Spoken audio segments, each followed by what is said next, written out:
মৃত্যু তোমারে একদিন একদম নিস্তব্ধ করে দিবে। সেদিন দেখবে সবাই ব্যস্ত, তুমি কেবল শান্ত। সেদিনও দোকান খুলবে, সেদিনও রোদ উঠবে, সেদিনও বৃষ্টি ঝরবে, সেদিনও হাজারো মানুষের ব্যস্ততা থাকবে, শুধু তুমি বন্ধু থাকবা না, তুমি বন্ধু থাকবা না। হ্যাঁ প্রিয় ভাই আমার, এটা জরুরি বিষয়, বুঝতে শিখো। নিজের ভালো, নিজের কল্যাণ, এটা বহুতই জরুরি বাপ, বহুতই জরুরি। যাই হোক, আমি লম্বা করে ফেলছি আমার কথা।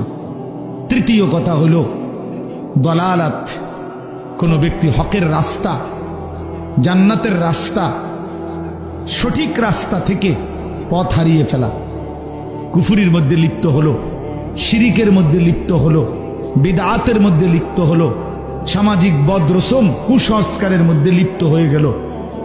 দুনিয়ার ইহুদি, খ্রিস্টান, কাফের, বেঈমান, নাস্তিক, মুরতাদ, মুশরিক, নর্তকী, গায়ক, নায়ক, এই অসভ্যদের কাছে তার জীবন সঁপে দিল। তাদের মতোই তার মানে সে দলালাত, পথভ্রষ্ট হয়ে গেল। হকের রাস্তা, জান্নাতের রাস্তা, আলোর রাস্তা থেকে বঞ্চিত হয়ে গেল, পথ হারা, গোমরা হয়ে গেল। এটা তারে জাহান্নামে নিয়ে যাবে। এটা তারে কই নিয়ে যাবে বাপ?